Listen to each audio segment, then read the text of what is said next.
Welcome అండి. శ్వేతస్వరంలోకి మనము 222వ పేజీలో ఉన్నాం. అందరికీ ముందుగా మన వినాయక చవితి శుభాకాంక్షలు. సో వినాయకుడి గురించి చెప్పాలంటే చాలా ఉంటుంది. ఇప్పుడు అది చెప్పుకునే సమయం కాదు కదా, మళ్ళీ ఒకసారి మాట్లాడుకుందాం. ప్రస్తుతం మనం పితామహ బ్రహ్మర్షి పత్రిజీ మన గొప్ప నాయకుడు, వినాయకుడు, ప్రపంచ వినాయకుడు. ఆయనకి మరి పితామహ బ్రహ్మర్షి పత్రిజీ గారికి, మాస్టర్స్ అందరికీ కూడా మనం హృదయపూర్వక ధన్యవాదాలు తెలుపుకుంటూ, ప్రణామాలు తెలుపుకుంటూ మరి శ్వేతస్వరంలో వేసిద్దాం. ఆత్మ అనేది ఒక పూర్తి కావింపబడని ఉత్పత్తి కాదు. నిజానికి అది ఒక వస్తువే కాదు. ఆ అర్థంలో అది నిరంతరం మారుతున్న స్థితిలో ఉన్న ఒక విధానం. సర్వస్వం అదే అయినది. అది కూడా పూర్తిగా సిద్ధమైన లేదా మరొకలాంటి ఉత్పత్తి కాజాలదు. సంభావ్యత వ్యక్తులు ఉన్న విధంగానే సంభావ్యత దైవాలు ఉన్నాయి. అయితే ఈ దైవాలు మీ చేత ఆత్మగా, గుర్తింపుగా, సర్వస్వం అదే అయినదిగా పిలువబడే దానిలో భాగాలు. ఆఖరుకు మీ సంభావ్యత నేనులు కూడా మీ ఆత్మలో భాగాలే. మరి సర్వస్వం అదే అయిన దానికి ప్రస్తుతం మీకు అందుబాటులో ఉన్న వాటికంటే చాలా ఎక్కువ యథార్థపు కొలతలు సాధ్యం.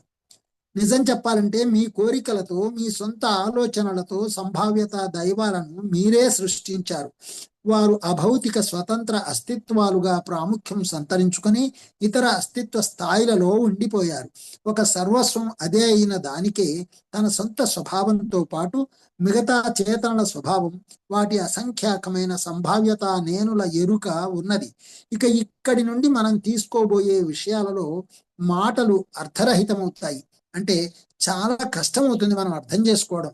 సో ఎంత జాగ్రత్తగా మనం గమనిస్తే ఆ భావాన్ని అందుకోగలుగుతాము. అంచేత ఆయన మాటలు అర్థరహితం అవుతాయి అనడంలో ఒక ప్రత్యేకత ఉంది. ఏంటంటే మనం మాటల్ని మాటలుగా కాకుండా వాటి యొక్క వెనుక ఉన్నటువంటి వైబ్రేషన్స్ లోకి మనం ప్రవేశిస్తేనే మనం వాటిని అవగాహన చేసుకోగలుగుతాం. అందువల్లే నేను పదే పదే చెప్తుంటాను, కత్తిని కత్తితో ఎదుర్కొన్నట్లుగా, బాంబుని బాంబుతో ఎదుర్కొన్నట్లుగా, మాటని మాటతో ఎదుర్కొన్నట్లుగా మనస్సుని మనస్సుతోటే మనం పరిశుభ్రపరచుకోవడము, మరి మన మనస్సుని మనం జయించడము, తెలుసుకోవడము, వినడము అవన్నీ జరుగుతాయన్నమాట. అందువలన మనస్సు అక్కడ పెట్టి మనం ఆ వైబ్రేషన్స్ లోకి ప్రవేశించాలి. సర్వస్వం అదే అయిన దాని స్వభావాన్ని కేవలం అంతరింద్రియాల ద్వారా మటుకే నేరుగా గ్రహించగలం. ప్రేరణ లేదా అంతర్బుద్ధి ద్వారా అందే ఒక బలహీనమైన సందేశ ప్రక్రియలో అద్భుత క్లిష్టత కలిగిన అలాంటి ఒక వాస్తవికతను మాటల్లో పొదగలేము. సో మనం పొందే ప్రతి అనుభవాన్ని, అంతరంగిక అనుభవాన్ని, అంతర్ప్రపంచ గ్రహింపుని మనం మాటల్లో పొదగడం చాలా కష్టమవుతుంది. కనపడని మీ మానసిక వాతావరణంలో సంభావ్యతలు ఎల్లప్పుడూ భాగమై ఉంటాయి. రాత్రి నేను బస్సులో ప్రయాణం, నిన్న సాయంత్రము మధ్యాహ్నం 2:30కి బయలుదేరితే ఈ రోజు ఉదయం 9 గంటలకి బస్సు దిగాను. అయితే 2:30 నుంచి 4:30 వరకు లోకల్ బస్సుల్లో ప్రయాణిస్తే 5:50 నుంచి ఉదయం 9 వరకు ఒకే బస్సులో ప్రయాణం. మరి ఆ బస్సు స్లీపర్ బస్సు. ఎందుకు ఇది చెప్తున్నాను అంటే ఆ అనుభవంలో భాగాన్ని ఒకటి చెప్పవలసిన అవసరం ఏర్పడింది. అలా కాసేపు కూర్చొనివ్వదు, కాసేపు పడుకోనివ్వదు ఆ స్లీపర్ బస్సు. అంచేత కూర్చోవడానికి స్థిమితం ఉండదు, పడుకోవడానికి స్థిమితం ఉండదు. అయితే మరి ఎలాగా? మరి ఏ సమయంలోనైనా యాక్సెప్టెన్స్, మరి దాన్ని ఎంజాయ్ చేయడము అనేది మనం ఒక ఆత్మస్థితిలో ఉన్నప్పుడే ఈ శరీరానికి ఆ సౌఖ్యమైన, శాంతమైన మనస్సుకైనా శరీరానికైనా. సో దాన్ని పొందుతూ కూర్చున్నప్పుడు ఒక ధ్యాన అనుభవాన్ని పొందాను. అది చెప్పడానికి నేను ఈ అనుభవాన్ని గుర్తు చేశాను. ఆ ధ్యానంలో కూర్చున్నప్పుడు ఏం జరిగింది అంటే, నేను నా సామాను అంతా కలిసి ఒక రిక్షాలో వెళ్తున్నట్టుగా ఒక అనుభవం జరుగుతున్నప్పుడు ఆ రిక్షా వాడు చాలా స్పీడ్గా వెళ్తున్నాడు, బస్ అంత స్పీడ్గా వెళ్తున్నాడు. అరే బాబు, ఏంట్రా ఇంత స్పీడ్గా వెళ్తున్నావు, నిదానంగా వెళ్ళరా అంటే, రోడ్డు డౌన్ ఉంది కదా సార్, అందుకని వెళ్తున్నాను, పర్వాలేదు అన్నాడు. ఓహో సరేలే అన్న. అంతలో ఒక పెద్ద హైట్ వచ్చింది. ఆ అప్పు వచ్చినప్పుడు నన్ను దిగమన్నాడు. దిగాను. నేను నడుస్తున్నాను. వాడు దిగి ఆ రిక్షాని మెల్లగా నడుపుతున్నాడు. నేను చేయి వేయాలంటే అక్కర్లేదు అన్నాడు. చక్కగా వాడు ఎక్కించాడు అప్పు. ఎక్కించిన తర్వాత డౌన్ వచ్చింది. వెంటనే నన్ను ఎక్కించుకుందాం అనుకున్నవాడు ఎక్కించుకునే లోపు వాడు ఆ రిక్షాను వదిలేశాడు. వాడి చేతిలో నుంచి వెళ్ళిపోయింది. అది వెళ్ళిపోయి అది ఒక పెద్ద సొరంగంలోకి వెళ్ళిపోయింది. వెళ్ళిపోతే దాని వెంటబడి మేమిద్దరము వెళ్ళాం, ఆ రిక్షా అతను నేను. వెళ్ళిన తర్వాత అక్కడ ఆ సొరంగంలో నుంచి ఆ రిక్షా ఇంకా దొరకలేదు. మేము అలా బయటకు వచ్చేసాం. సామాను దొరకలేదు, రిక్షా కనపడలేదు. మేమిద్దరం బయటకు వచ్చాము. ఒక అర నిమిషంలో అతను కూడా కనబడలేదు. నాకు పక్కనే ఒక ధ్యానం క్లాసు జరుగుతున్నది వినబడుతుంది. అక్కడి నుంచి ఒకళ్ళు ఎవరో వచ్చారు నా దగ్గరికి. వచ్చి మిమ్మల్ని ఆహ్వానిస్తున్నారు సార్ క్లాస్లోకి అన్నారు.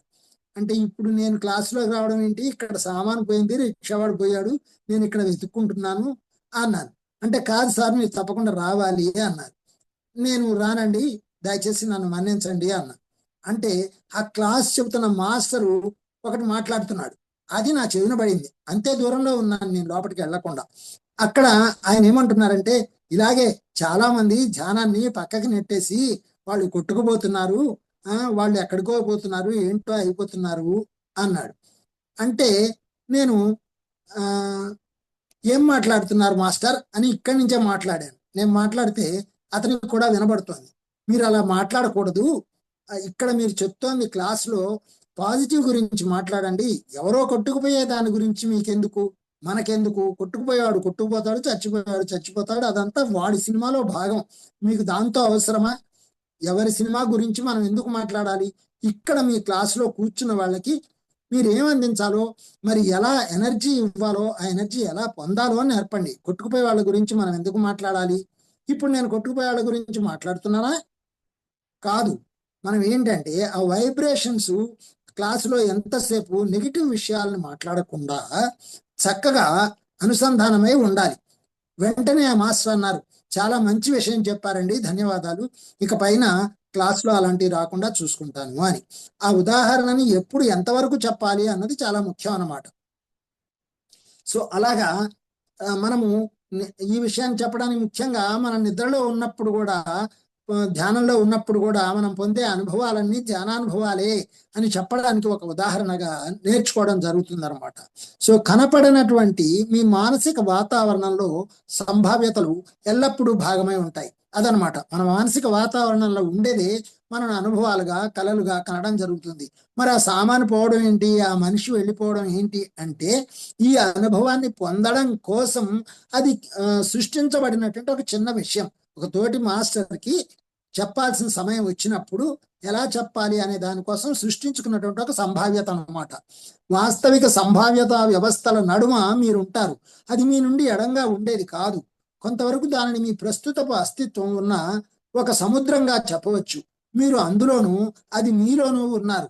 చేతన ఉపరితల స్థాయిలలో అప్పుడప్పుడు మీరు తీసుకున్న ఈ నిర్ణయాలకు బదులు వేరేవి తీసుకుంటే ఏమై ఉండేదా అని అబ్బురపడుతుంటారు. ఉదాహరణకు వేరే సహచరుని ఎంపిక చేసుకుని ఉంటే, లేదా దేశంలోని మరో ప్రదేశంలో నివాసం ఏర్పరచుకుని ఉంటే లాంటివి.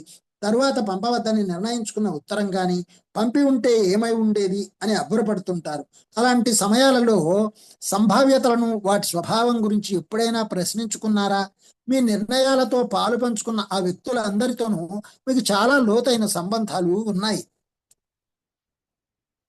ఇప్పుడు చూశాను ఎంతమంది జాయిన్ అయ్యారు అని. మీరు నేను కాకుండా ఇంకొకరు జాయిన్ అయ్యారు. అయితే ఇప్పుడు ఇక్కడ ఎంతమంది ఉన్నారు అని ఎందుకు చూశాను అంటే, అక్కడ ఎంతమంది ఉన్నారు అన్నది కాదు, ఒక్కరున్నా కోటి మందితో సమానం అనే విషయాన్ని గుర్తు చేయడానికి. ఒక్కరు విన్నా, అలాగే నిద్రలోనూ కలలోనూ ఎవరు విన్నా వినకపోయినా మనం క్లాస్ చెప్పడం జరుగుతుంది, మనం క్లాస్ వినడం జరుగుతుంది. సో కాబట్టి మనం మానసికంగా ఆ వాతావరణంలో ఆ సంభావ్యతని కోరుకున్నప్పుడు మాత్రమే ఇలాంటివి సృష్టించబడుతూ ఉంటాయన్నమాట. సో అక్కడ ఒక కోటి మంది వింటున్నారు అనే స్పృహతో మాట్లాడాలి. మాట్లాడేటప్పుడు ఒక మాస్టర్ అక్కడ ఎవరున్నారు అనే దానికి చూసుకోకుండా. మీకు చాలా లోతైన సంబంధాలు ఉన్నాయి. ఇప్పుడు మీరు మీతోటే కదా మాట్లాడుకుంటున్నారు, ఎంతమంది ఉన్నారని చూసుకోవాల్సిన అవసరం ఎందుకు అంటే, వాస్తవికతలో మనం ఒక మనిషిగా ఈ మనస్సుకు సంబంధించినటువంటి ఒక గూడుని పట్టుకొని వచ్చాం కాబట్టి దాన్ని వదిలించుకోవడానికి ఎంతమంది ప్రస్తుతం మరి ఈ సంభావ్యతలో కనెక్ట్ అయి ఉన్నారు, సంబంధాన్ని పొంది ఉన్నారు. దీని తర్వాత ఎంతో మంది మళ్ళీ తిరిగి వినడం జరుగుతుంది. ఒకదానితో మరొక దానిని కట్టిపడేస్తే ప్రగాఢ మానసిక అనుబంధాలే అవి. మీ మామూలు చేతనకు దిగువన ఉండే ఒక నిర్దిష్టమైన భావ ప్రసరణ చట్రంలో అవి ఉంటాయి. భౌతిక సంబంధాలు ఏర్పడి ఉండాల్సి ఉండి ఏర్పడినవి ఇతర వాస్తవికత పొరలలో సంభవాలుగా మారతాయి. మీ మనస్సులోని కనపడని వాతావరణం మీరు అనుకునేంత ఒంటరిది కాదు. అయితే ఈ అగుపించే అంతర్గత ఎడబాటుకు అహం యొక్క నిరంతరమైన కాపలాయే కారణం. సో ఈ ఎడబాటంతా ఏంటి? మన యొక్క అహంకారం యొక్క అహం యొక్క నిరంతరమైన కాపలాయే కారణం. అహం వేరు, అహంకారం వేరు. అహం అనేది ఆకారం లేనిది. అహంకారము అనగానే ఈ మనిషి ఆకారం తీసుకున్న తర్వాత ప్రదర్శించేది. అందువలన ఈ అహం మనకి కాపలాగా ఉండడం వలన ఇదంతా కూడా జరుగుతూ ఉంటుంది మనం కోరుకున్నట్లుగా. ఉదాహరణకు మీ రోజువారీ జీవితానికి చందని సమాచారాన్ని మీకు అందించేందుకు దానికి కారణం కనిపించదు. నాకు ఈ ముందుకు వెళ్ళడం అనే పదాలు ఇష్టం లేదు, అయినా మీకోసం తప్పదు. మీ సొంత గుర్తింపు యొక్క ఈ ఇతర ఆకృతుల గురించి ఇంతవరకు మీరు ఎరుకను పెంచుకుంటూ ఉండటమే ఈ ముందుకు వెళ్ళడం అంటే. సో మనం ఆయనకి ఇష్టం లేని పదాలను కూడా మనకు అర్థం చేయడం కోసం ఉపయోగిస్తున్నారు. ముందుకు వెళ్ళడము, ప్రగతి అంటే ఏంటి అంటే మనము మన సొంత గుర్తింపు యొక్క ఇతర ఆకృతుల గురించి ఎరుకను పెంచుకుంటూ ఉండడమే. సంభావ్యత నేనులు మిగతా సంభావ్యత నేనుల ఎరుకను సాధించటం నిజమైన గుర్తింపు యొక్క వివిధాకృతులే అది అని గ్రహించటం జరగాలి. సో ఇప్పుడు మనం ఏదైతే పట్టుకొని వచ్చామో దానికి సంబంధించి ఎక్కడ నా నేను యొక్క భాగాలతో నేను సంబంధ బాంధవ్యాలను పెంచుకోవాలి, తెలుసుకోవాలి, గ్రహించుకోవాలి అని అనుకుంటానో అక్కడికి అది వెళ్ళడం జరుగుతుంది. ఆ ధ్యానం అలా జరుగుతుంది. మరి అవి స్వీయ బుద్ధి, స్వీయ నిర్ణయం లేదా వ్యక్తిత్వం లేదా ఒక ఉత్కృష్టమైన నేనులో కోల్పోబడటమో, సమాధి చేయబడడమో, వ్యతిరేకించబడడమో జరగలేదు. ఈ వాస్తవికతలోని మీకు తెలియని ఇతర వాస్తవికతలలోని వికాసాన్ని, అన్ని సంభావ్యత చర్యలను ప్రకటించే పూర్తి స్వేచ్ఛ కలిగిన అవే గుర్తింపు అంటే. నాకు ఇప్పుడు నేను చదివేటప్పుడు కూడా నేను చదువుతున్నాను అనేది పక్కకి వెళ్ళిపోతుంది.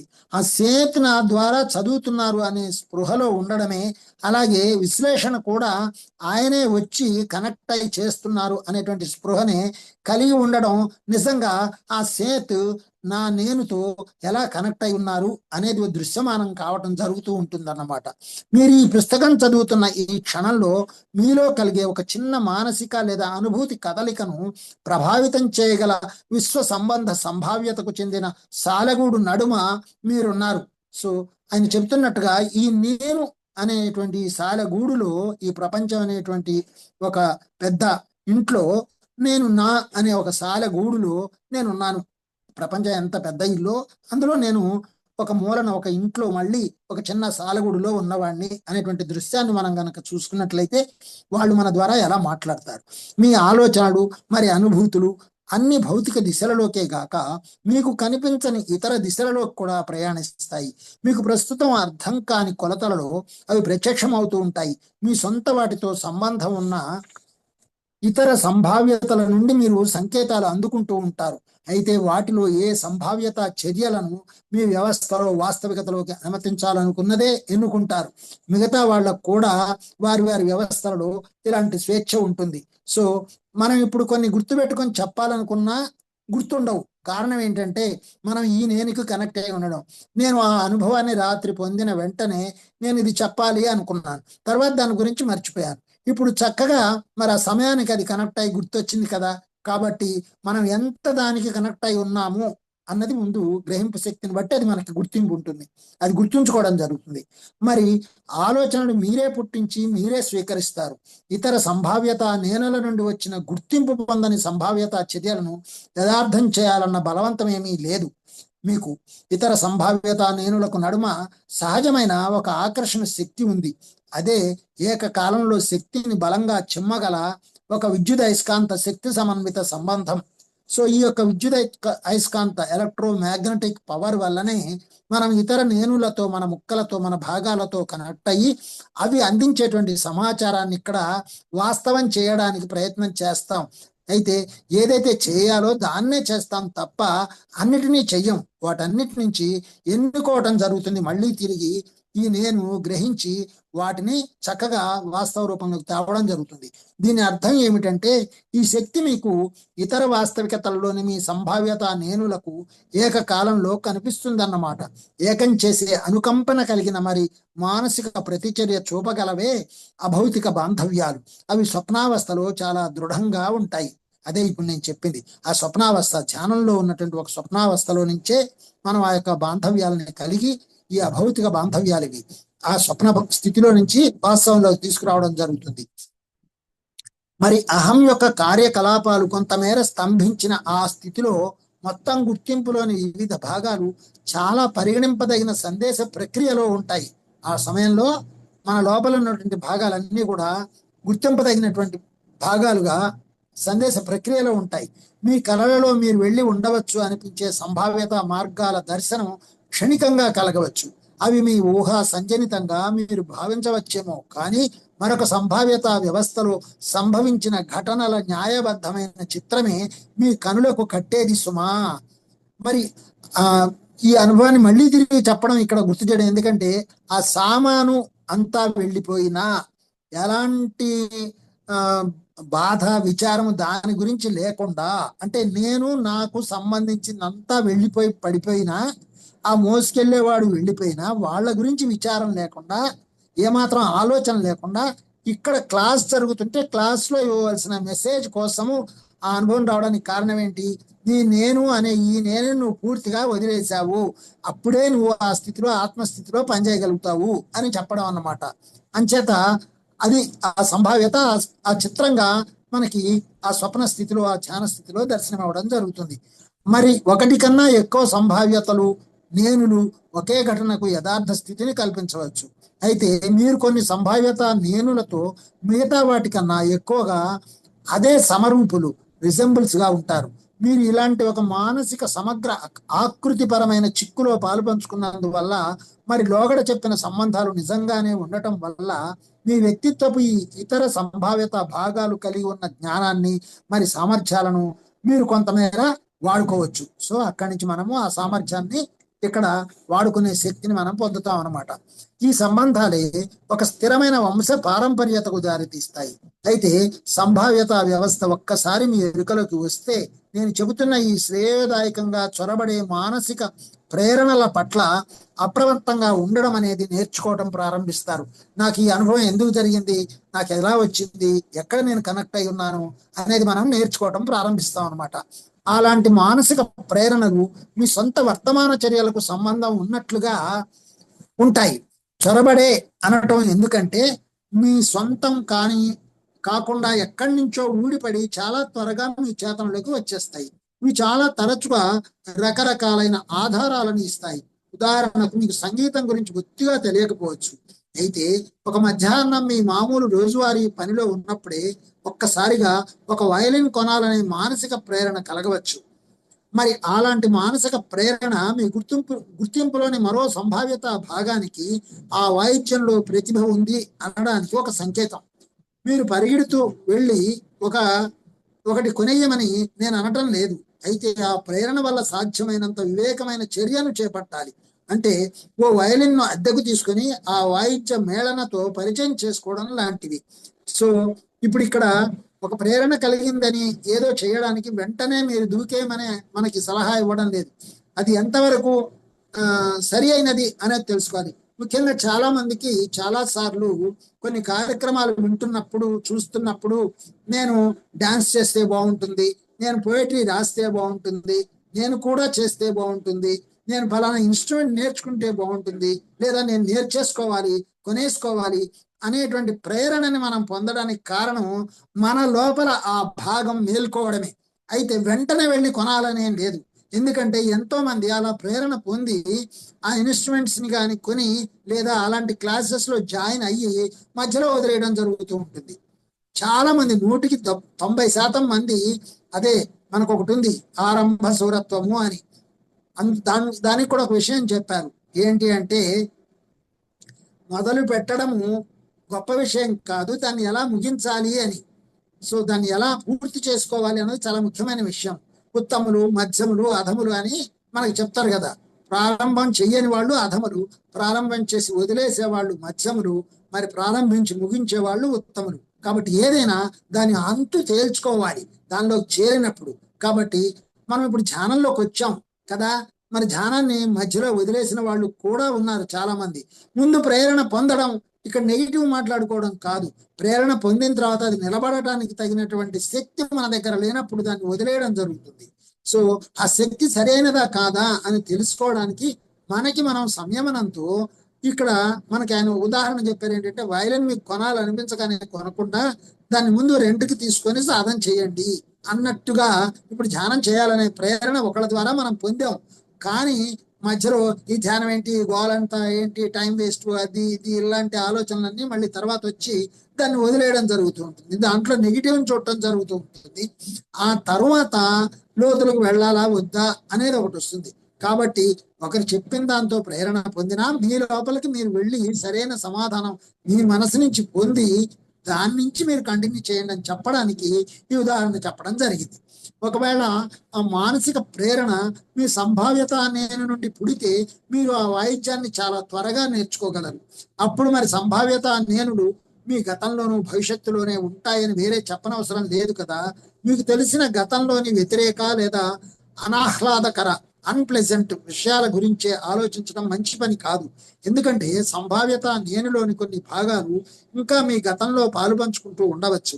అలాంటి యోచన మరి ఎక్కువ వంశ పారంపర్యతకు వ్యతిరేక గుర్తింపుకు ఆస్కారం కలిగిస్తుంది. ఎందుకంటే నిర్దిష్టమైన మూలం నుండి దూకిన ఏ సంభావ్యత నేనులతోనైనా వాటికి ఒక ఉమ్మడి నేపథ్యంగా ఉండేది ఆ భాగమే. జబ్బు మరి వినాశనానికి చెందిన ఆలోచనలు చేయటం కూడా అసలు మంచిది కాదు.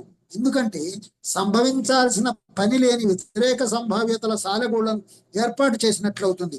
మీకు తెలిసిన గతాన్ని సిద్ధాంతపరంగా మీరు మార్చుకోవచ్చు. ఎందుకంటే సంభావ్యతల కన్నా కాలం అనేది ఇంకా మీ నుండి అంత విడివడి లేదు.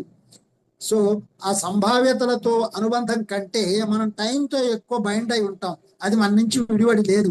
మనం టైం నుంచి విడివడాలి అంటే సమయాతీతంగా పనిచేయడం మనం నేర్చుకోవాలి. అంటే ఆ సంభావ్యత నేనులతో సంబంధం కలిగి ఉన్నట్లయితే వాటి యొక్క వాస్తవికతలని మనం చక్కగా గ్రహించుకోగలుగుతాం అన్నమాట. అందుకే సమయానికి అతీతంగా పనిచేయడం అంటే ధ్యానం ద్వారా ఆత్మస్థితిలో మనం ఎక్కువ ఉన్నప్పుడు ఆ కనెక్షన్ అనేది జరుగుతుంది. మరి గతం అనేది, అందుకనే గతంలోకి వెళ్ళడము, ఫ్యూచర్లోకి వెళ్ళడము అనేది కాకుండా గతమైనా భవిష్యత్ అయినా మన సంభావ్యత నేనులతో సంబంధం ఉండి జరుగుతోంది అనే ఎరుకలో మనం ఉంటే చాలన్నమాట. అసలు చేయాల్సింది ఏమిటి? ఏమీ చేయకుండా అలా ఉండడమే. ఉంటే ఈ నేను ఆ నేనులతో వెనుకకు ముందుకు వెళ్ళి ఏం చేయాలో అది చేయడానికి మనని ప్రెజెంట్లో ఉంచుతుంది, ఈ యొక్క వర్తమానంలో ఉంచుతుంది. మరి గతం అనేది అసంఖ్యాకమైన విధాలుగా ఉంది. మీ అనుభవంలోకి వచ్చింది ఒక సంభావ్యత గతం మాత్రమే. ఇప్పుడు మీ వర్తమానంలో మీ మనస్సులో ఈ గతాన్ని మార్చుకోవడం వల్ల దాని స్వభావాన్నే కాకుండా ఇతరుల మీద దాని ఫలితాన్ని మార్చివేయగలరు. మరి మిమ్మల్ని కలవరపెట్టే ఒక సంఘటన జరిగిందనుకోండి, మీ మనసులోంచి అది తుడిచిపెట్టుకుపోయి దాని స్థానాన్ని మరొక ఉపయోగకరమైన సంఘటన ఆక్రమించుకుందని ఊహించుకోండి. అయితే అది మాత్రం చాలా స్పష్టంగాను మానసిక ఉపయుక్తత తీవ్రతతోనూ చాలా చాలా సార్లు అనుకోవాలి. అది మిమ్మల్ని మీరు మోసగించుకోవటం ఎంత మాత్రం కాజాలదు. మీరు ఎంపిక చేసుకున్న ఒక ఘటన అప్రయత్నంగానే ఒక సంభావ్యత ఘటనగా మీ దత్త సంభావ్యత గతంలో అది మీచే పరిగ్రహింపబడిందని, పరిగ్రహించబడనటువంటి ఘటన అయినప్పటికీ నిజానికి నిజంగానే సంభవించిన ఘటన అవుతుంది. అది ఇప్పుడు మనం సరిగ్గా గ్రహించుకున్నా గ్రహించుకోకపోయినా మన యొక్క నేను యొక్క భాగాల్లో అది ఇంతకుముందు జరిగిన భాగమే అయి ఉంటుంది. మరి ఈ విధానం గనక భావప్రసరణతో సవ్యంగా జరిగితే మీ ఆలోచనలకు చెందిన మూల ఘటనతో సంబంధం ఉన్న ఎవరినైనా ప్రభావితుల్ని చేస్తుంది. అయితే అది స్వీకరించడమా తిరస్కరించడమా అన్న ఎంపిక మరి వారి వారి ఇష్టం. అంటే ఉదాహరణకి ఇక్కడ మనం ఒకటి చెప్పుకోకపోతే అర్థం కాదు. ఇప్పుడు కొందరు మన మాట వినడం లేదు, లేదా మనం చెప్పినట్టు నడవడం లేదు అనే భావనలోనే మనం ఉంటాం, కానీ మన మాట మనం వినడం లేదు అనే గ్రహింపులో మనం ఉండం. సో మన మాట అంటే మనతో మనం సరిగ్గా ఉండనప్పుడు ఇంకా లోపల ఉన్న ఉండి ఉన్నటువంటి ఆ యొక్క నేనుల మాట ఎప్పుడు వింటాము? బయట ఉన్న ఈ నేనులోని భాగాలు వినడం లేదు అంటే ఆ వినాల్సిన సమయం రావాలి అంటే గనక మనం ఎక్కడ సరిగా లేము, ఏం తేడా చేశాము అనేది మన లోపలికి వెళ్ళినప్పుడు ఆ కనెక్షన్ తెలుస్తుంది. తెలిసిన తర్వాత అప్పుడు ఆటోమేటిక్గా అనుకోకుండానే ఇక్కడ జరగాల్సిన మార్పులన్నీ జరుగుతాయి. అంతే తప్ప ఈ మనతో మనం సరిగ్గా సంబంధంలోకి వెళ్ళినప్పుడు ఈ బయట సంబంధాలన్నీ బాగుపడతాయి. ఇదేమి సాంకేతిక పద్ధతుల పుస్తకం కాదు, అందువల్ల పద్ధతులలోకి లోతుగా వెళ్ళను, ఊరికే చెప్తాను. మీచే భౌతికంగా గ్రహింపబడని అనుభవింపబడని ఘటనలు సైతం చాలా న్యాయబద్ధంగా మీరు గ్రహించిన వాటితో సమానమైన ప్రాముఖ్యం కలిగినవే.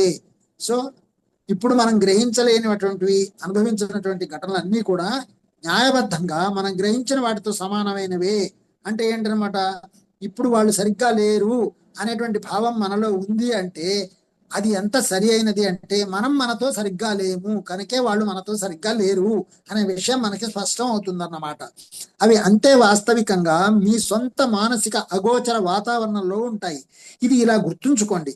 అదే మీ మాటల్లో చెప్పాలంటే అసంఖ్యాకమైన సంభావ్యత భవిష్యత్ ఘటనలకు ఇప్పుడు మీరు పునాదులు వేస్తున్నారు. నిజానికి మనకి ధ్యానంలో ఉన్నప్పుడు మీరు ప్రజెంట్లో ఉండండి అంటారు కదా, వర్తమానంలో ఉండండి అంటారు కదా. మరి కళ్ళు తెరిచినప్పుడు వర్తమానంలో ఉండద్దా? కళ్ళు తెరిచి కలలు కనడం ఏంటి?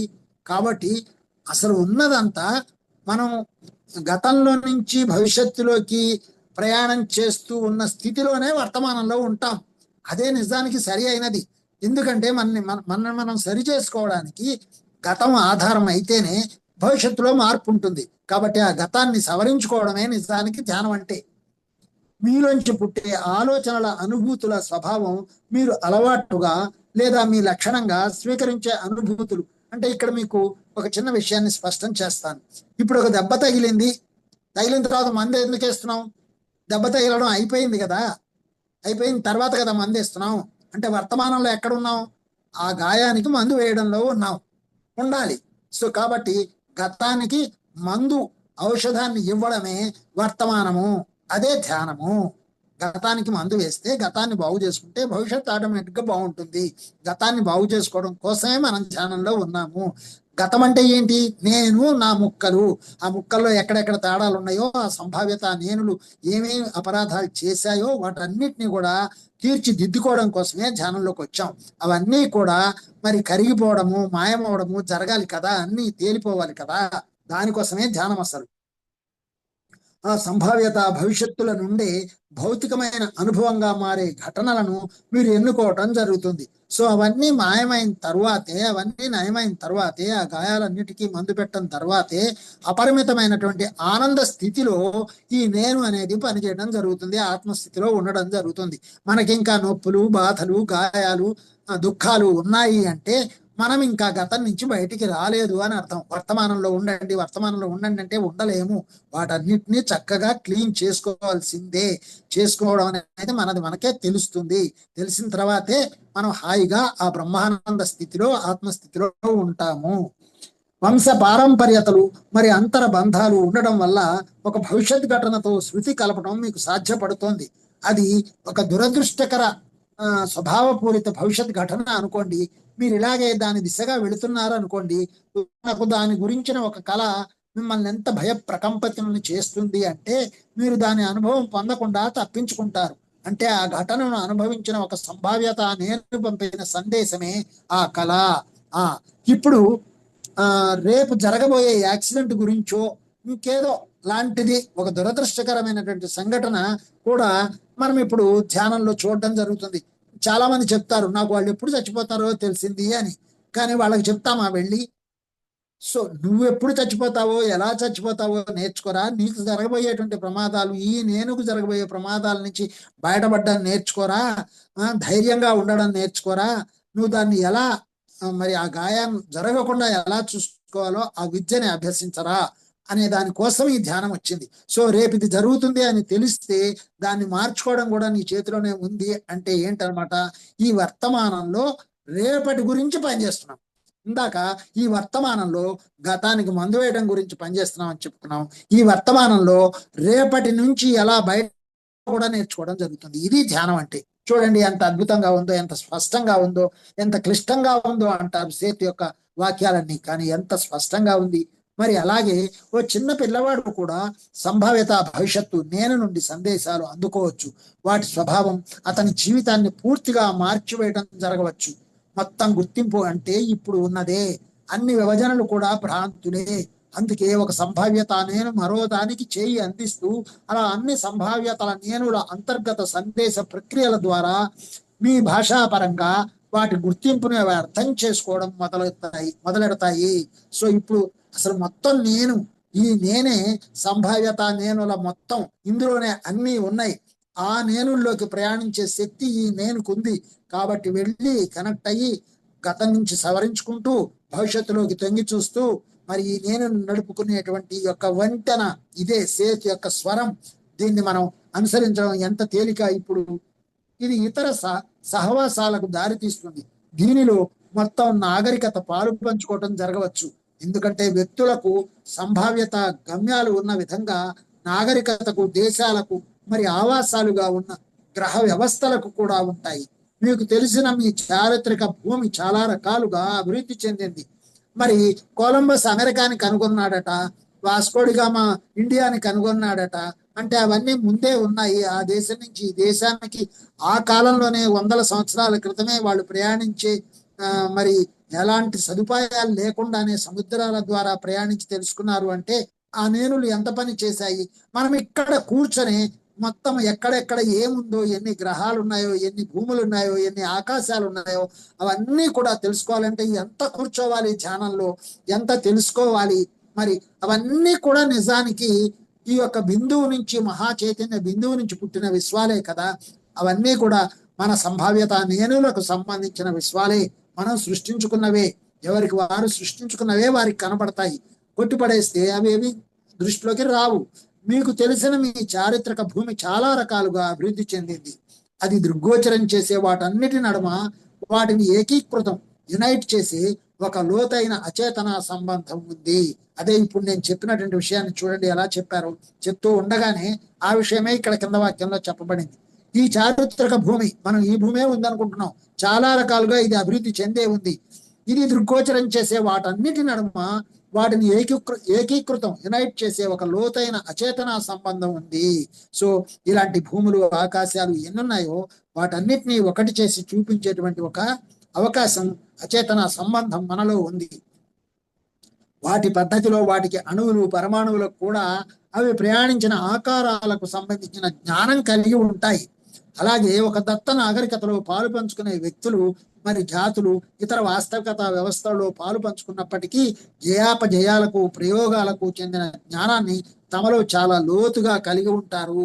ఇప్పుడు ఇలా మనం మాట్లాడుకోవడానికి, వినడానికి ఎలా సంసిద్ధమై ఉన్నామో మనలో ఉన్నటువంటి మొత్తము కణజాలం కూడా ఒకదానికొకటి అనుసంధానం అయ్యి దీన్ని చదవడానికి కానీ, వినడానికి కానీ, అవగాహన చేసుకోవడానికి కానీ ఈ కణాలన్నీ ఎంత గొప్పగా ఆ యొక్క కార్యకలాపాల్లో నిమగ్నమై ఉన్నాయి మన లోపట.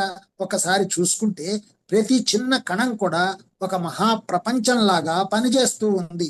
వాటి మధ్య ఏకీకృతం అయ్యేటువంటి విధానాన్ని అభివృద్ధి చేసుకుంటూ మీకు తెలుసు అవి కలిగే ఉన్నాయి.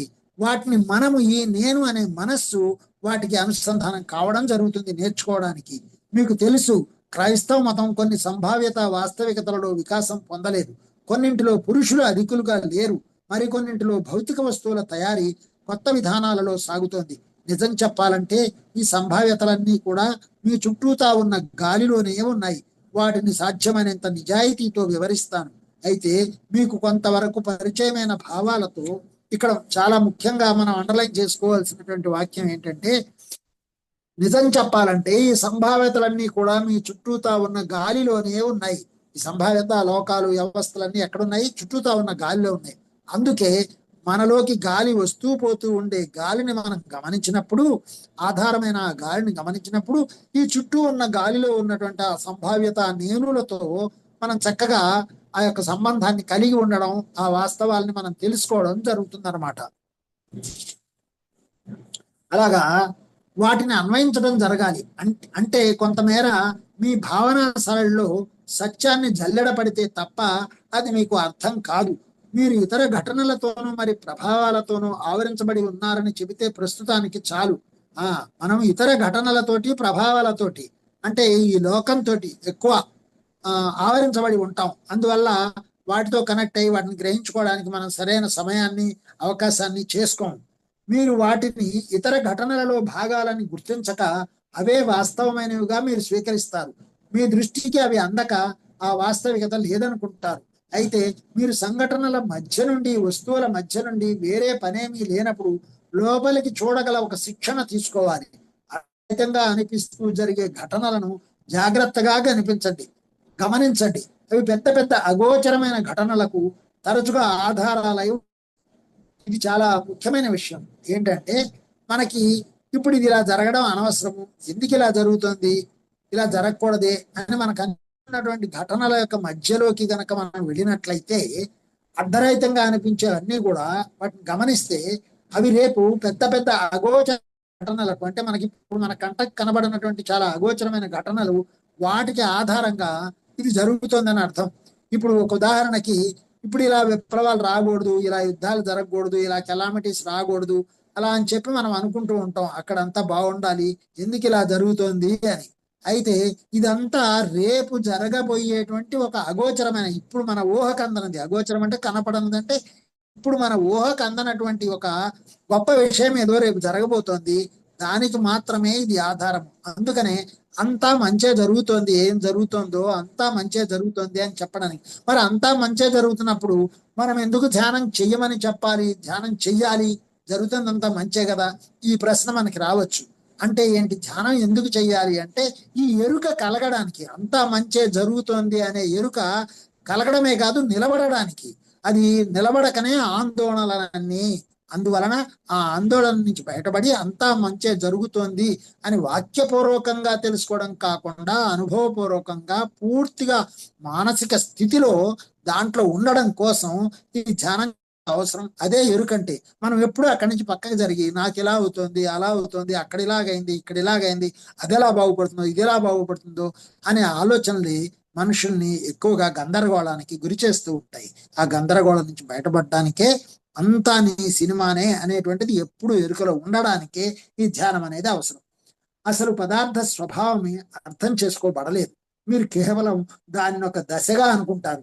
మీ మాటల్లోనే చెప్పాలంటే, మీకు కనిపించే వస్తువులకు అతీతమైన ఇతర ఆకారాలు గల పదార్థాలు ఉన్నాయి. ఆ నిర్దిష్ట ప్రక్రియా పరిధికి స్పందించగల వారికి ఆ ఆకారాలు వాస్తవం, సుస్పష్టం, మరి భౌతికం. సో ఇప్పుడు ఇక్కడ ఏంటనమాట, మనకి పదార్థ స్వభావమే అర్థం కాలేదు అని స్పష్టంగా చెప్తున్నాడు. మెటీరియలిస్టిక్ ఈ పదాన్ని నేను ఈ యొక్క క్లాస్ మొదల్లో, ఈ సెషన్ మొదట్లో చెప్పాలనుకున్నాను.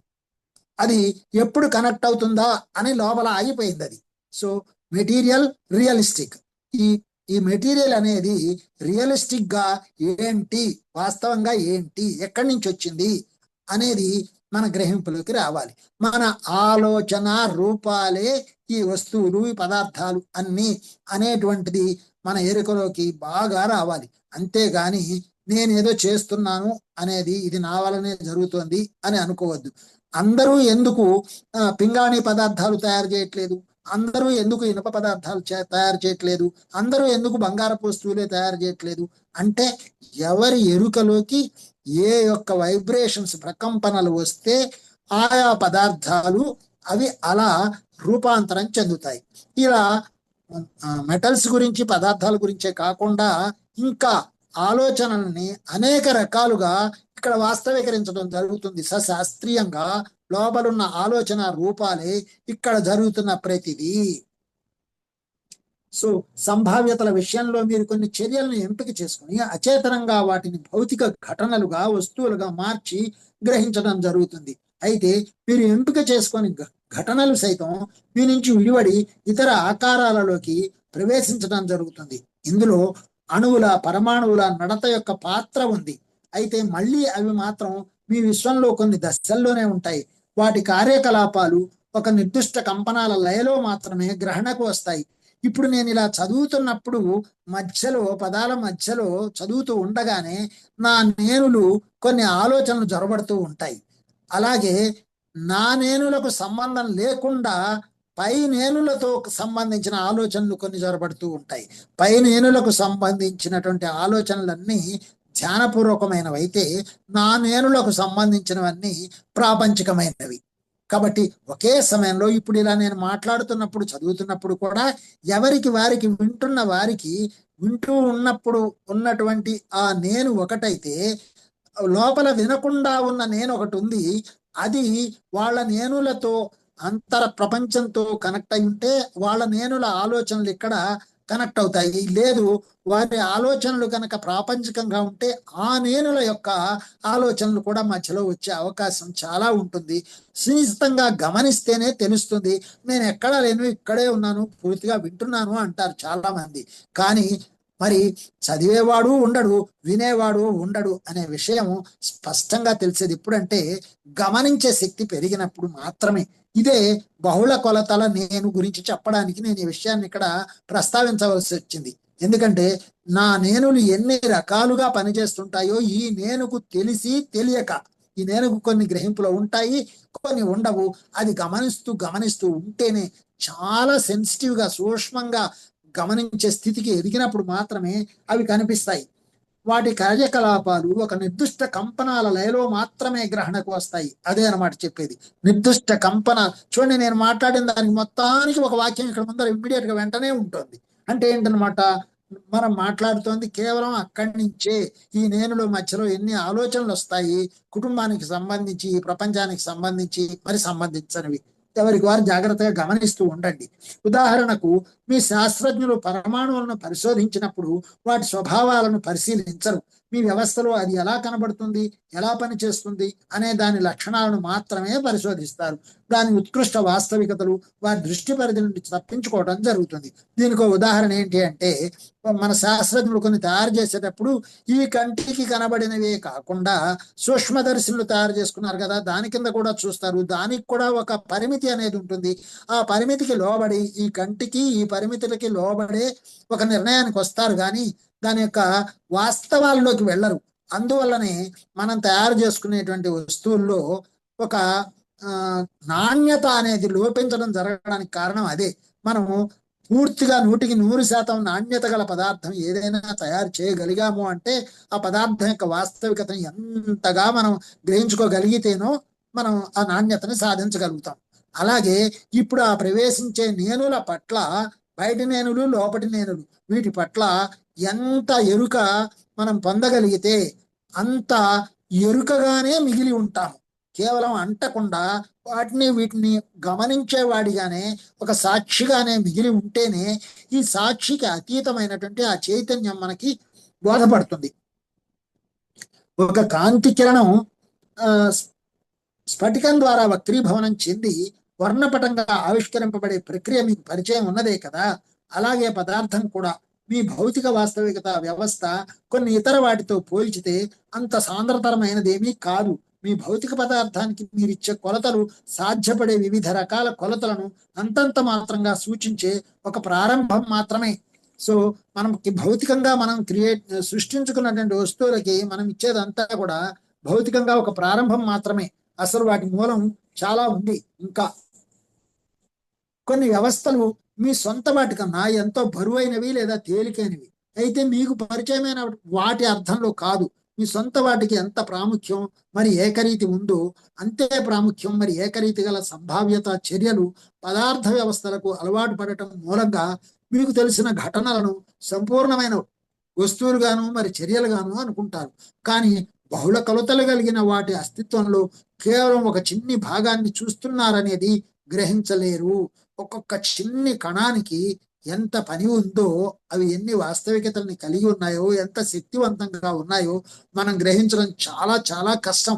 మన ముందుకు ఒక వస్తువు ఉంది అంటే, వచ్చింది అంటే మనం ఏదో కొనేస్తున్నాం, వాడుకుంటున్నాం, పాడైపోయింది పడేస్తున్నాం, మళ్ళీ కొత్తది తీసుకుంటున్నాం, ఇలా చేసుకుంటున్నాం అని మనం అనుకుంటున్నాం. కానీ ఒక్కొక్క పదార్థం, ఒక్కొక్క వస్తువులో ఆ ఉన్నటువంటి ఆ కణాల యొక్క స్వభావము, వాటి యొక్క శక్తి సామర్థ్యాలు మనకంత తొందరగా అవగాహనలోకి రావు. అలాగే మనం తినే ప్రతి పదార్థంలో కూడా, ప్రతి చిన్న కణంలో కూడా ఎంత శక్తి ఉందో మన అవగాహనకి రావడం చాలా కష్టం.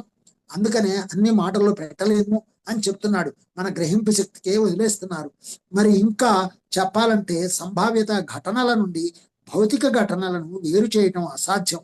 ఎందుకంటే అవి ఒకే చర్యకు సంబంధించిన కొలతలు కారణంగా మీకు తెలియని మీ సంభావ్యత నేనుల నుండి మీకు తెలిసిన మీ ఈ నేనును విడదీయటం అసంభవం. ఇక్కడ ఒక చిన్న ఉదాహరణ కనెక్ట్ ఏంటి అంటే, ఇప్పుడు మనం మనకిష్టమైన పదార్థాన్ని తినేటప్పుడు ఒక చర్య జరుగుతూ ఉంటుంది. మన మానసిక వ్యవస్థలో ఒక ఆనందం అనేది చక్కగా ప్రవాహం జరగడం జరుగుతుంది. దానికి ఇప్పుడు ఉదాహరణకు ఒక యాపిల్ పండే తింటున్నాం. యాపిల్ పండు తిన్నంత హాయిగా కొన్ని తినలేం, కొన్ని పదార్థాలు తినలేం. కానీ ఆ యాపిల్ పండు ఎక్కడి నుంచి వచ్చింది, ఏ చెట్టు కాసింది, మరి ఆ కణాల యొక్క సంభావ్యత ఏదైతే కలగలుపు సంభావ్యత ఏదైతే ఉందో అది నాకు ఎలా శక్తిని ఇస్తోంది, అది అసలు గమనిస్తూ ఈ ఆలోచనలతో తినడం జరుగుతుందా? వద్దు. ఈ ఆలోచనలన్నీ వద్దు.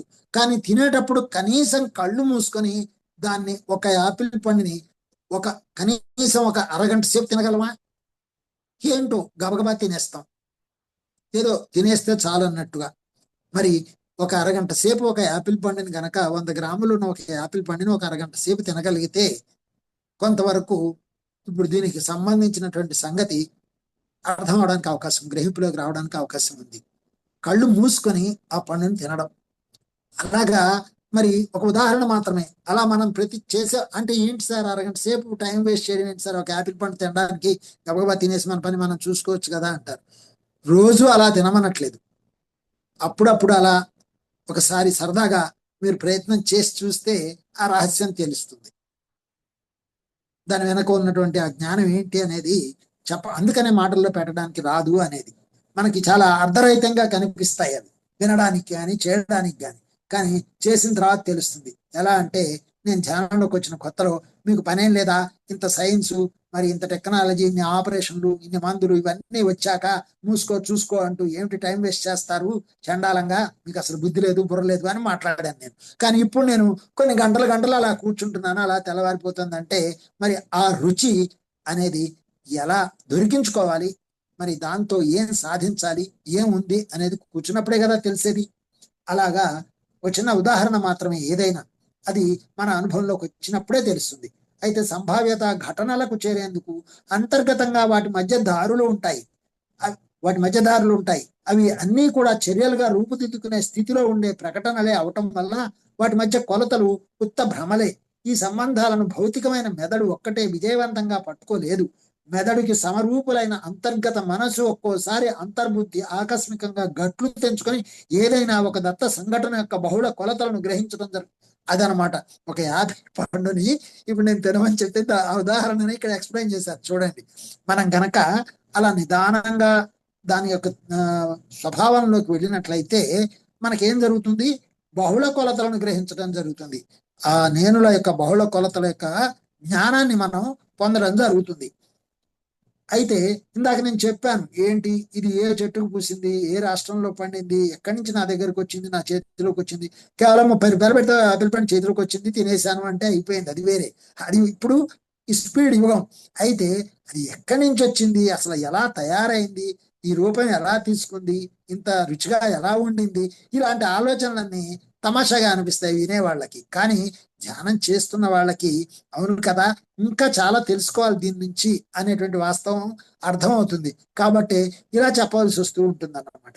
అయితే ఇదంతా సరిగ్గా మాటల్లో వివరించడం చాలా కష్టం. అది చూడండి, వెంటనే నేను చెప్పిన వాక్యం ఆయన ఎంత కష్టపడుతున్నారో చెప్పడానికి, మీరు ధ్యానం చేసి తెలుసుకోండి అని చెప్పకుండా చెప్తున్నారు అనమాట.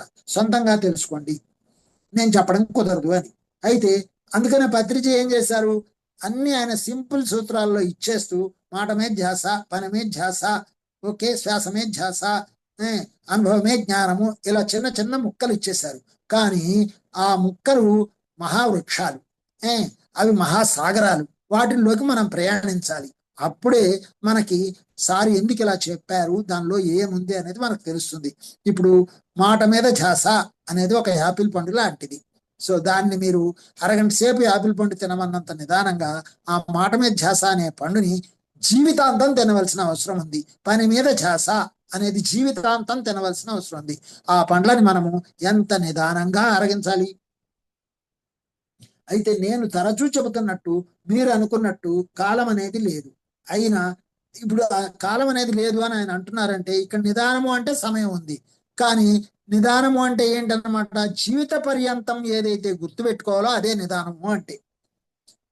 అయినా ప్రాథమిక పరమాణు స్వభావం కనుక మీకు తెలియజేయబడితే కాలం యొక్క నిజ స్వభావం అర్థం చేసుకోవడం జరగవచ్చు.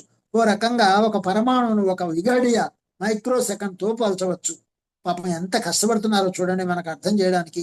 ఒక పరమాణువును ఒక విఘడియ మైక్రో సెకండ్ తో పోల్చవచ్చు. పరమాణువు ఒక ప్రత్యేకమైన కాల వ్యవధి వరకు స్థిరంగా ఉన్నట్లు అనిపిస్తుంది. నిజానికి అది వస్తూ పోతూ ఉంటుంది. అది ఒక ఊహించదగిన సరళిలో లయలో ఊగిసలాడుతూ ఉంటుంది. ఇది చెప్పేటప్పుడు నాకు E=mc² కనెక్ట్ అయింది.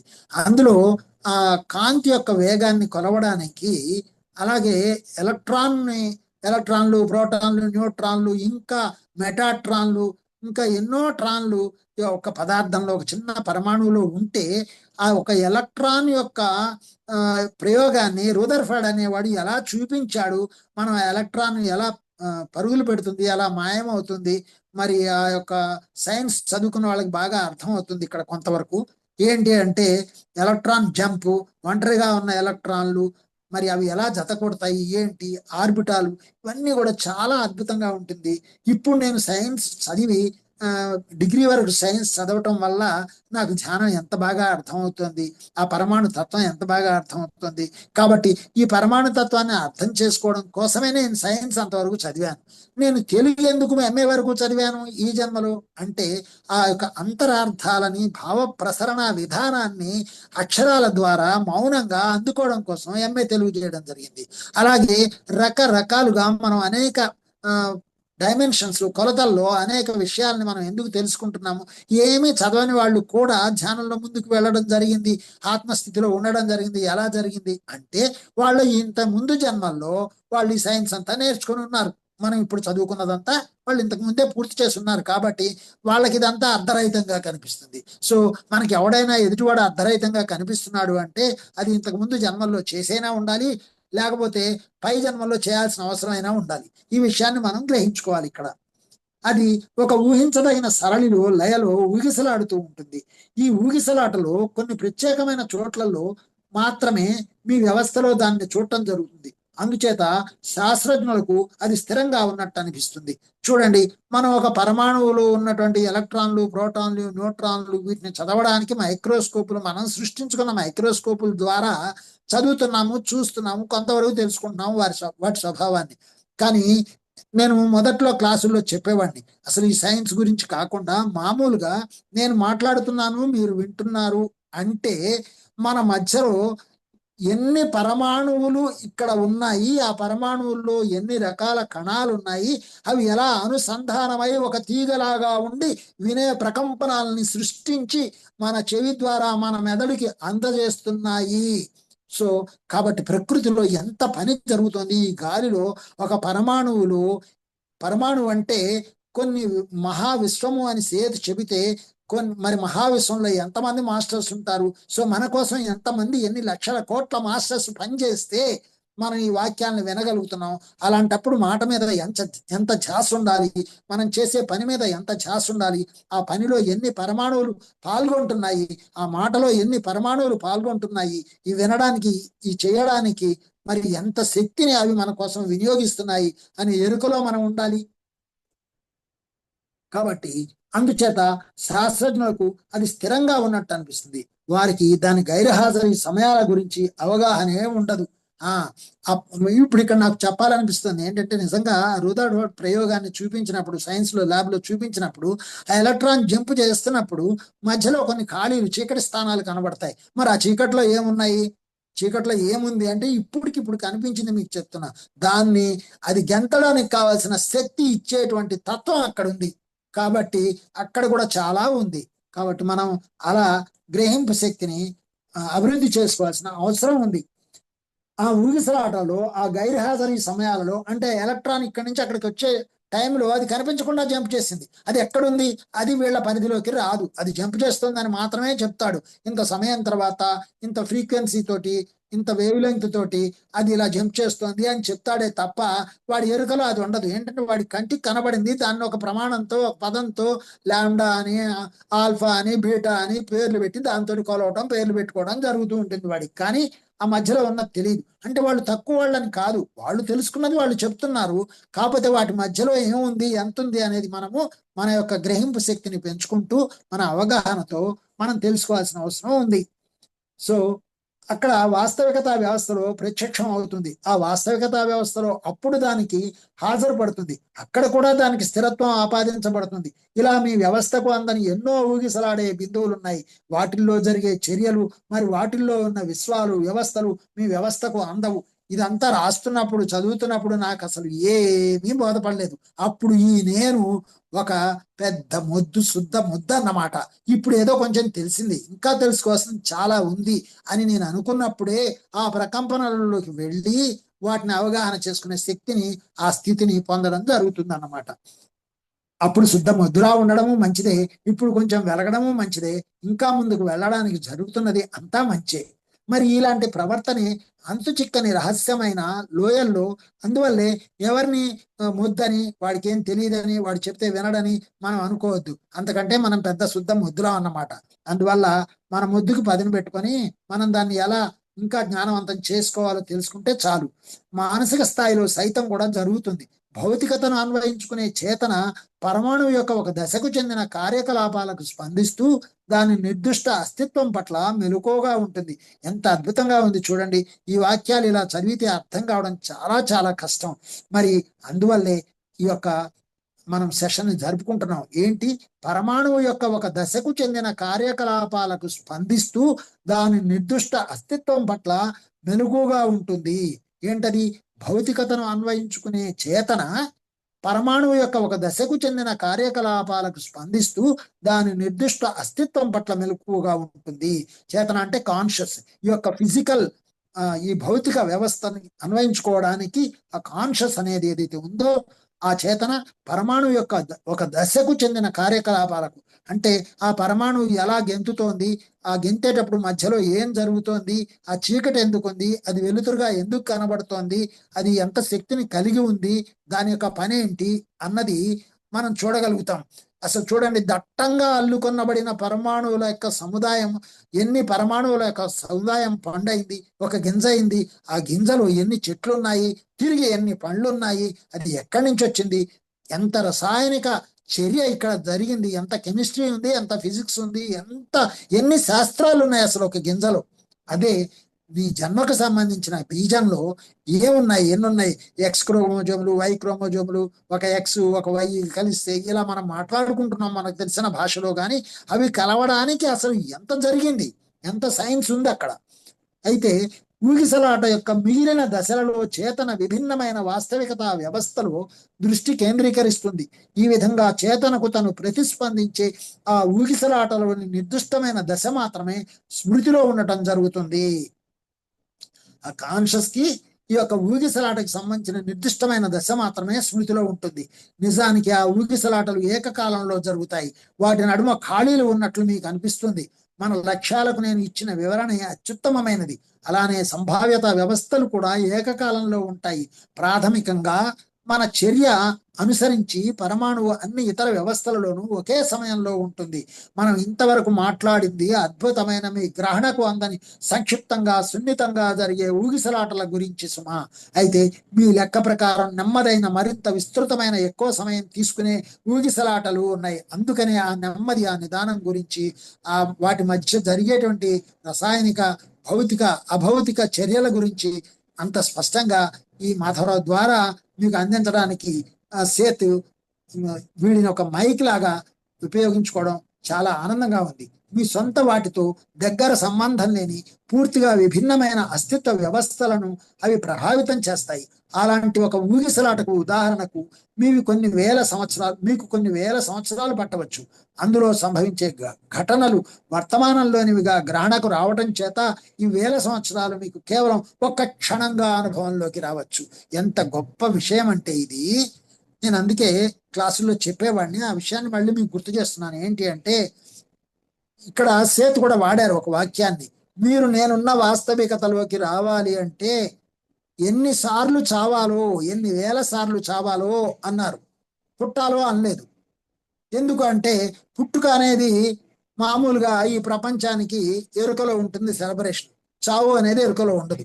కాబట్టి ఎన్నిసార్లు చావాలో అంటే నిజానికి ఎన్ని జన్మలు ఎత్తాలో అని. అయితే దీన్ని చాలా సింపుల్ గా నా చేత చెప్పించారు. ఏంటి అంటే మీకు ఈ ఆలోచన కరెక్ట్ గా గనక మీ ఎరుకలోకి వస్తే మీరు ఈ క్షణంలోనే మళ్ళీ పుట్టారు, ప్రతి క్షణం మళ్ళీ పుడుతూనే ఉన్నారు, మీకు మరణమే లేదు. ఎప్పటికప్పుడు మీరు పుడుతూ ఉండడమే తప్ప చనిపోవడం అనేదే లేదు. సరికొత్తగా పుడుతూ పుడుతూ ఉన్నవాడికి మరణము లేదు, జననము లేదు. పుట్టుక అనేది ఒక కొనసాగింపు చర్య మాత్రమే.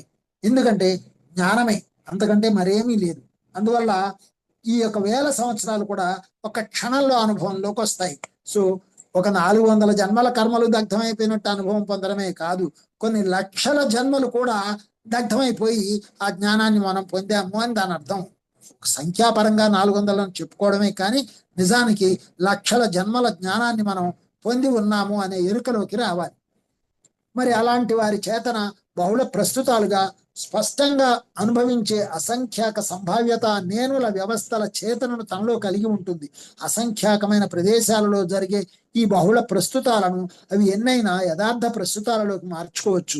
ఒక అంతం లేని రేఖ అనే అన్వయంలో ఈ అసంఖ్యాకం అనేది ఉండదు. లెక్కలేనన్ని సంభావ్యతలు చేతన చర్యల నుండి ఉత్పన్నమయ్యే సాధ్యమైనన్ని సంయోగాల అన్వయంలో ఉంటాయి. మొదటిసారిగా ఈ పుస్తకం చేతికిచ్చి చదువుకోమంటే గనక, లేదా ఊరికే చదువుతుంటే వినమంటే గనక వదిలేసి పారిపోవడం జరుగుతుంది. ఎందుకంటే ఇందులో ఆ అన్వయం అనేది చాలా క్లిష్టమైన పదాలతో జరిగింది గనక. అయితే ఈ క్లిష్టం వెనక ఎంత స్పష్టత ఉందో నిదానంగా గ్రహించుకోవాలి. వారి బహుళ ప్రస్తుతాలతో ఉన్న అలాంటి వారు మీ నిర్దిష్ట వ్యవస్థ గురించి ఎరుక కలిగి ఉండకపోవచ్చు. వారి బహుళ ప్రస్తుతం మీ వ్యవస్థను కలుపుకోవచ్చు లేదా కలుపుకోకపోవచ్చు. మీరు వారి బహుళ ప్రస్తుతం మల్టిపుల్ ప్రజెంట్ లో మీకు తెలియకుండానే భాగస్థులై ఉండవచ్చు. ఒక పరిమితిలో మీ సంభావ్యత వ్యవస్థలే ఆ బహుళ ప్రస్తుతాలు. ఓ కన్ను ప్రతిబింబం మరో కన్నులోని కన్నులో ఇలా అనంతంగా చెప్పుకుంటూ పోవటం అన్నది సారూప్యతగా ఇక్కడ ఉపయోగపడుతుంది. సో మన యొక్క ఈ కన్నులు రెండు మూసుకొని అసలైన కన్నులోకి ప్రవేశించి ఆ మూడో నేత్రం ద్వారా మనం ప్రయాణిస్తూ ఇంకా ఆ యొక్క కన్నులలోకి లోతుల్లోకి వెళ్ళి ప్రతి పరమాణువుకి ఉన్నటువంటి ఆ నేత్రాల్లోంచి ప్రయాణిస్తూ మొత్తం ఈ బహుళ కొలతలను పరమాణువు యొక్క మల్టీ డైమెన్షన్, మనమే కాదు పరమాణువులో మహావిశ్వం ఉంది అంటే ఆ పరమాణువులో ఉన్నటువంటి ఆ శక్తిని అటామిక్ ఎనర్జీ అని మనం ఏదైతే చెప్పుకుంటున్నామో, అణుశక్తి ఏదైతే ఉందో, పరమాణు శక్తి ఏదైతే ఉందో దాని యొక్క శక్తి స్వరూపాన్ని, ఆది పరాశక్తిని మనము ఒక మనిషిగా ఒక వ్యక్తిగా కాకుండా ఒక శక్తి యొక్క విశ్వరూపంగా మనం చూడడం జరుగుతుంది అన్నమాట. ఇప్పుడు మనం విశ్వరూపము అనే పదం ఎందుకు వచ్చిందంటే ఈ విశ్వం అంతా పరమాణువు నుంచి వచ్చింది కాబట్టి విశ్వరూపం అంటే పరమాణువు యొక్క పూర్తి రూపము అని అర్థము. 17వ అధ్యాయంలో ప్రవేశించాం. సంభావ్యతలు, మంచి చెడుల స్వభావాలు, మరి మత సంకేతం అనే దాని గురించి మనం ఇక్కడ నేర్చుకుంటాం. క్రైస్తవ సిద్ధాంతం క్రీస్తు అధిరోహణం గురించి చెబుతుంది. స్వర్గారోహణం అనేది ఒక ఊర్ధ్వముఖంగా సూచింపబడింది. ఆత్మ వికాస సంబంధిత చర్చను దిశాపరం చేస్తుంది. దారుణమైన మత సంబంధ శిక్షలు నరకం లాంటివి అన్నీ దిగువన ఉండగా ప్రగతి అంటే ఊర్ధ్వముఖ ప్రయాణం. మరి అందువల్ల క్రైస్తవం ప్రకారం ప్రగతి అనేది ఒక రేఖామాత్ర దిశగా పరిగణించబడుతోంది. అంటే అది ఎల్లవేళలా ఒక క్షితిజ సమాంతర అన్వయంలో ఆలోచింపబడలేదు. పరిణామం అనే దానికి గల ప్రబలమైన అర్థమే ఈ సిద్ధాంతాన్ని చాటి చెప్పింది. అది ఏమిటంటే ఒక క్రమ పద్ధతిలో ఒక రేఖామాత్ర దిశలో మనిషి కోతి నుండి పుట్టాడు అని క్రీస్తు పక్కదారుల్లోకి అదృశ్యమైపోవలసిన వాడు. వర్తమానం యొక్క అంతర్గత వాస్తవికత మనిషిలో వేర్ల మాదిరి పాతుకుపోయిన భావనలకు తగ్గట్టుగా అతనికి అర్థమయ్యేలా చెప్పబడింది. ప్రగతి అన్ని దిశల్లోనూ జరుగుతుంది. ఆత్మ అనేది ఒక్కో మెట్టు అధికతర అభివృద్ధికి ప్రాతినిధ్యం వహించే కొన్ని వరుస మెట్లను ఎక్కేసేయదు. ఆత్మ దాని కేంద్రంలో అదే నిలబడి దాని సామర్థ్యాలను అన్ని దిక్కులకు ఒకేసారి పంపుతూ అన్వేషిస్తూ న్యాయబద్ధమైన సృజనాత్మకమైన విషయాలలో పాలు పంచుకుపోతూ ఉంటుంది. వాస్తవిక సంభావ్యత వ్యవస్థలు ఆత్మ స్వభావాన్ని మీకు వివరిస్తాయి. వర్తమాన మత భావనలలో అది చాలా మార్పులు తేవాలి. ఈ కారణంగా మంచి చెడుల స్వభావం అనేది చాలా ముఖ్యమైనది.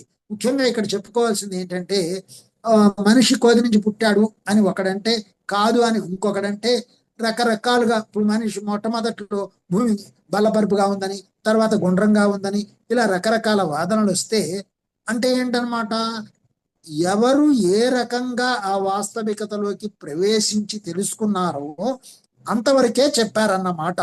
అందువలన అసలైన వాస్తవం అనేది ఇది రైటు ఇది తప్పు అనేది ఏమీ లేదు. అన్ని సిద్ధాంతాలు రైటే, అన్ని సిద్ధాంతాలు తప్పే. అందువల్ల తప్పు లేదు రైటు లేదు, అంతా ఒప్పే. ఏంటంటే ఎవరి అవగాహన వారిది. దాని వలన ఏంటంటే ఒక్కొక్క సిద్ధాంతం కొంతకాలం పనిచేస్తూ ఉంటుంది. ఆ తర్వాత ఆ సిద్ధాంతం యొక్క లోతుల్లోకి వెళ్ళడము, ఇంకా ఎత్తుల్లోకి వెళ్ళడము జరిగి పరిశోధనలు జరుగుతుంటాయి. పరిశోధన అంటే ఇప్పుడు ఒక చిన్న నవ్వు వచ్చే పదం ఇది. పరిశోధన అంటే ఏంటంటే వాడు ఫలానా దాంట్లో పరిశోధన చేశాడట. ఓకే, పరిశోధన పూర్తయిందా? పరిశోధన అంటేనే పూర్తి కానిది అని అర్థం. పరిశోధన అంటే అసలు ఇంకా శోధించడానికి ఏమీ లేదు అని చెప్పేది పరిశోధన. పరిశోధన మరి ఇక్కడ నేను పరిశోధన చేశాను అంటే అయిపోయిందా? పరిశోధన అనేది అంతవరకు వాడు చేశాడు, ఇంతవరకు వీరు చేశారు. సో ఎవరు ఎంతవరకు చేయాలో అంతవరకు చేస్తారు. వారు ఒక లౌకిక ప్రయోజనం కోసం పరిశోధన చేస్తే అసలు ఆత్మ పరిశీలన పరిశోధన అనేది ధ్యానం ద్వారా జరిగితే ఇది అనంతమైనది. పరిశోధన అనే పదమే అర్థాన్ని కోల్పోతుంది. అక్కడ పరిశోధించడానికి ఏమీ లేదు, ఉన్నదంతా ఒక చిన్న కణంలోనే ఉంది అనే విషయాన్ని మనం తెలుసుకోవడం జరుగుతుంది అన్నమాట. వర్తమాన మత భావనలో అది చాలా మార్పులు తేవాలి. ఒక విధంగా ప్రస్తుతం మీకు మింగుడు పడని విధంగా చెడు అనేది లేనే లేదు. అయ్యి బాబాయ్, నేను అసలు ఈ వాక్యం ఇలా ఇక్కడ ఉంటుందని కూడా నాకు తెలియదు. ఇప్పుడు తప్పు లేదు, ఒప్పు లేదు, మంచి లేదు, చెడు లేదు అని ముందే చెప్పబడేసింది నాతోటి. ఎందుకు? సో అలా ఆయన కనెక్ట్ అయ్యి అలా మాట్లాడేస్తూ ఉంటారు మన ద్వారా. అందుకని మనం చాలా ఆనందంగా ఇంకా ఇంకా లోపలికి వెళ్తూ ఉంటే మన ద్వారా వాళ్ళు మాట్లాడుతూ ఉంటారు. అయితే మీకు తారసపడేవి ఏమిటంటే చెడు ఫలితాలు. తరచుగా ఏం చెప్పబడిందంటే దైవం గనక ఉంటే దయ్యం ఉండి తీరాలి.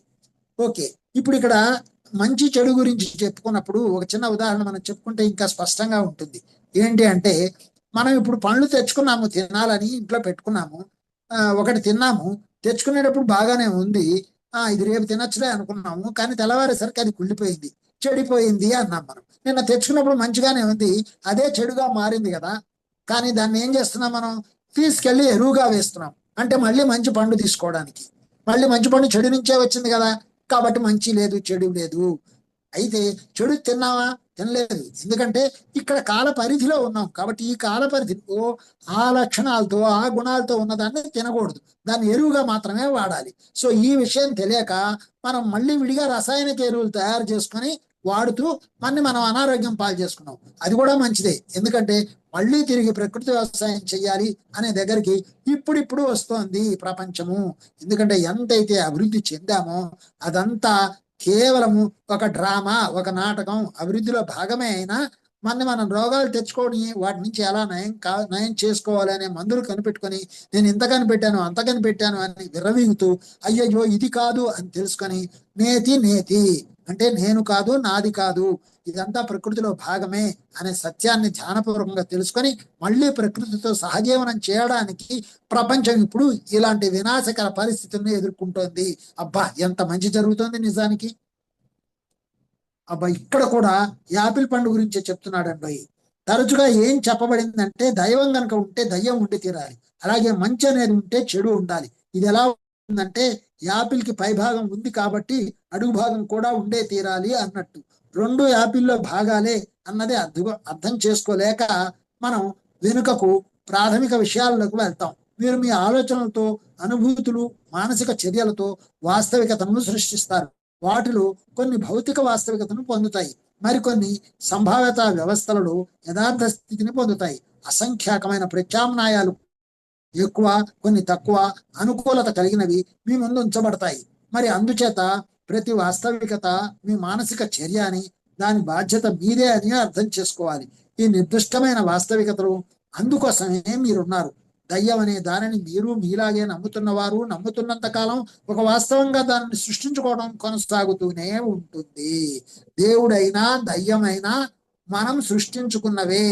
మన భయమే మన భయమే యముడు, మన యొక్క ఆలోచనలు, మన దయ్యాలు, మన భూతాలు, మన ఆలోచన విధానమే మన దైవాలు కూడా.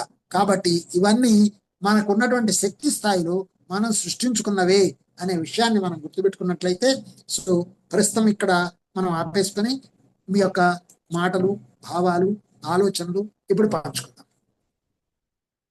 ఇప్పుడు మనము 233 పేజీలోకి వచ్చాం. ఓకే అండి.